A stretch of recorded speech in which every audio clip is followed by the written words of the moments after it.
Hello, hello. Welcome back to Guru Speak ahead of this weekend's 1000th MotoGP race in France. As for Jerez 2 weeks ago, well, what a situation in the MotoGP World Championship. Pecco Bagnaia leading the way again. The KTMs have found incredible speed. Another sprint victory for Brad Binder, but definitely, without a shadow of a doubt, my man of the weekend, and I think many agree, was Dani Pedrosa. He's still got it, hasn't he, at 37 years of age. Incredible. Not just an incredible weekend, though, for Dani. It was a great weekend for MotoGP Guru itself as well. As you can see for yourself, we presented the game for the first time to the international media with Jorge Lorenzo as the Guru ambassador. There were also the Guru girls out in force and, of course, the Guru car, just to show the public what the game is all about and the prizes up for grabs just for playing it. There's the Guru paddock experience, chances to meet the riders, MotoGP legends, and to get into the Gresini garage during actual MotoGP sessions. Just sign up now on MotoGPGuru.com and you could be part of this amazing experience.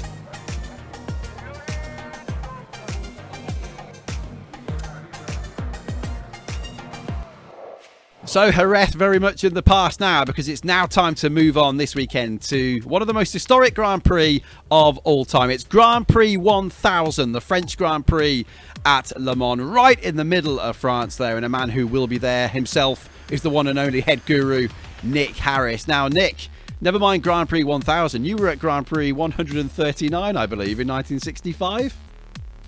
Yeah, I was. 15 years to go on the ferry to the Isle of Man, watch Haywood and Aggo and the 50s. Unbelievable, and it was the start of a dream, really. It was where it all went. And I have worked out. I'm not one of these people who just looks through records, honestly. I'm really not. But I think I've been to over 500, to over half of them. So yeah. It's sad, really, Greg, isn't it? Yeah, it also just shows how young you are as well, doesn't it? Ah, dead right. You've got that spot on, yeah. Okay, well, it's not just us, is it, this week, Nick? Because we've got a very, very special guest with us as well. A very special guest. Right, yeah. He's finished on the podium twice at the French Grand Prix, Magny-Cours, but also at Le Mans itself. And, of course, most famously, he was the world champion 500cc class of 1987. The one and only Wayne Gardner, who joins us this time from the south of France. Hello, Wayne. Thanks for joining us. Hi guys, good to see you. Long time since I've seen Nick and yourself, Greg, so happy to be part of this today and looking forward to the excitement. Yeah, absolutely, us too. And of course, it's been a dramatic start to the season. What have you made of it? What about the new sprint format? Well, I wasn't sure, to be honest, about it at first when they came up with the concept, but to be honest, I think it's been very exciting, and I think it's been a win for MotoGP, and you know, you get to see two races. The audience at the circuit get, to see two races on the weekend rather than just that one race. And as you know, in this sport, anything can happen. So I think it's actually been a stroke of genius. So it's a bit of a surprise for you both. It's the first ever Guru quiz. We've never had this before. We're going to have to persevere here and see how lucky or unlucky we get. But Wayne, we'll start with you as you're our new guest. So without further ado, let's play the first ever version of the Guru quiz. There we go. So, Wayne, which rider has won the most times at Le Mans in the Premier Class, now known as MotoGP? So your options are Marc Marquez, Valentino Rossi, Jorge Lorenzo, or Dani Pedrosa. Wow. Take your time. You don't have to play. Okay. You do, actually. I would say who has won them more times would have to be Rossi. Absolutely sure? Is that your final answer? Once it goes orange, there's no going back. Yes. Okay, it's locked in. And I'm afraid it was actually Jorge Lorenzo. 5 times for Jorge at Le Mans. Yeah, 3 for Marquez, 3 for Rossi, 1 for Dani Pedrosa, and 5 for Jorge, which I'm sure Nick, in the nicest possible way, will be pleased about. Were you going to say that, were you? I was going to say it. No, Rossi's been there before, so many times. So I went on averages. So yeah, I got it wrong. Understandable. Okay, well, while we're at it, let's make our first prediction. Let's lock them in. And guess what? I've been dragged into this as well this week, just to make things even more embarrassing. Yeah.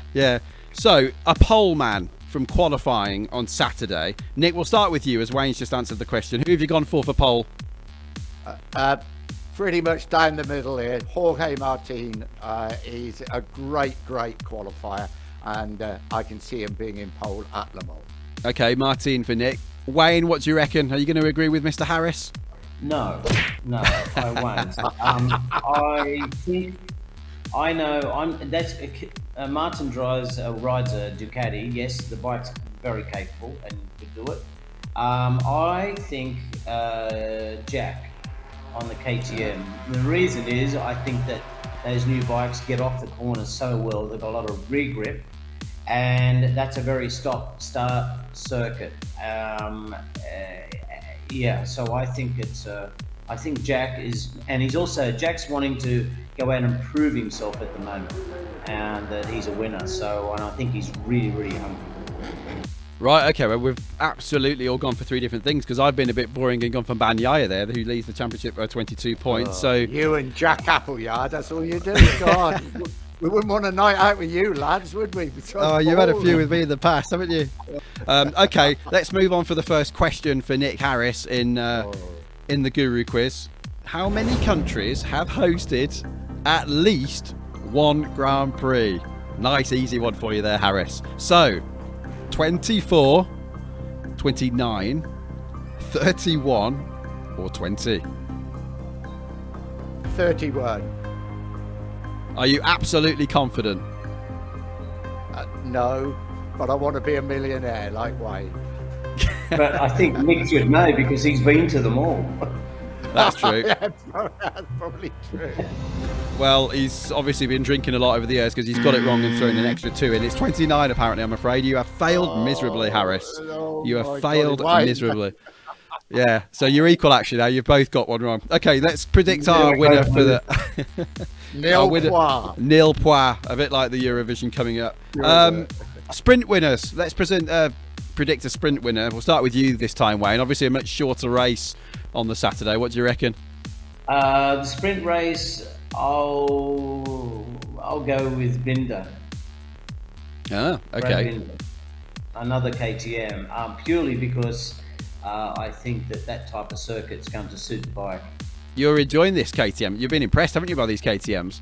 Oh, I'm staggered by the changes and the size of the team now and how they're doing it. And as I said there, and Brad wants to win another GP, and so yeah, I'm pretty impressed with the bike. I think it's very strong in stop-start corners, very good under braking, and you see the way they drifted into the turns, and it gets off the corner really well. It's got a lot of rear grip. High speed, not quite as good as Ducati. I mean, still Ducati's the best overall bike, but KTM, I think it's got its strengths, and I think that's what's going to suit Le Mans. Okay, interesting. Well, I've gone for Bezzecchi for what it's worth, Nick. What about you for the sprint? I've gone rather like Wayne, but I've gone for Jack Miller. KTM once again. Jack's won at Le Mans, again on the Ducati. He's been second at Le Mans, and he's in good form, and the KTM should suit the circuit. Yeah, indeed, he was second, wasn't he, to Bastianini last year? Okay, let's go back to the Guru quiz and question 3 of 4. And this is Gardner's chance to jump ahead of Harris. So, Wayne, let's have a look. Which factory has won more times at Le Mans in the Premier class, now known as MotoGP? So, Suzuki, Ducati, Yamaha, or Honda?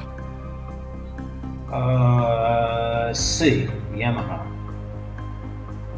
Oh no, we missed that again. It was Honda. Honda on 15 wins, I'm afraid. Yamaha 10. Yeah, Suzuki 5, Ducati just 3. I thought you were going to get that one. What was the score? Honda Yamaha? Honda on 15, Yamaha on 10. As a Honda man, I thought you would have got that one. Oh, I just went there because of Rossi's stint, and his strength around there, and Jorge as well. So, I'm really bad at this game. Talking of winners, I've gone for Jack Miller, by the way. Nick, for the full Grand Prix. What do you reckon? No. I've gone for Brad Binder for the full Grand Prix. I've gone KTM, but it may be the other way around, but no, I've got to stick to it now. But no, I'm going for Binder to win. Yeah. Well, that's a pretty good call. I'm between the two. I think Jack's got a point to do. I've got Binder down for a win. Right. Okay. Nice one. Okay, so the next one we need to predict is the best comeback, and this is the most positions gained in the Grand Prix on Sunday from start to finish. But before that, let's throw in one more Guru quiz question. I thought you'd forgotten. This is your chance to pull ahead because Wayne's got two wrong. So if you get this, you've actually won. Which rider gained the most positions from start to finish at the last Grand Prix in Jerez? So options are Quartararo, Fernandez, Lecuona, who of course was subbing on the Honda, or Marini. Think about it. Take your time. Don't panic. Don't rush. All the time in the world. Like when you were commentating. Are you absolutely confident? There's a lot to lose if you get this wrong. This is for victory. I'm not confident, but it's what I'm putting down on the table. So you're saying Fabio Quartararo gained most positions from start to finish in the Spanish Grand Prix last time out, are you? Yes. And to Wayne's horror, you are absolutely correct, Nicholas. Well done. That's our first right answer. Yes. Oh, I'm annoyed about that. I think that was more luck. I think that was more luck than skill, Nick. Yes. I was up against Luca Marini. Yeah. I think more luck than skill. That sums up his life, doesn't it, Wayne? You know him well. That's true. Plenty of luck, I can tell you. Plenty of luck. Yeah. When you get one over Wayne. Yes. Over Wayne was a pretty rare occasion in my life. I lost that. I hate losing, guys, so I'm going to have to. You do. Well, let's see if you can predict this properly. We'll start with you then, Wayne. Who are you going to go for this weekend for Le Mans? It's a tricky one because I suppose it's usually somebody who has to qualify badly. So who have you gone for most positions gained across the full Grand Prix? Well, I'm going the French connection on this one. I'm going to go with the right bike for this project. I'm going for Zarco. Because he's not a good starter, and the bike's very, very good. As we know, it's the best bikes out there, and it's his French Grand Prix. So I think there's a bit of, performance to come out of him because he's performing in front of his home crowd, a bit like me in Australia. It's that type of feeling. Okay, well, I've gone down a similar route, and I've gone for Quartararo in his home Grand Prix because he didn't have a great qualifying in Spain, did he? Hopefully won't get tangled up with people this time and can gain a few places. Yeah. Nick, what do you reckon? I've gone for Maverick Vinales because he doesn't make good starts and he comes very strong towards the end of the race. But, yeah, Maverick Vinales.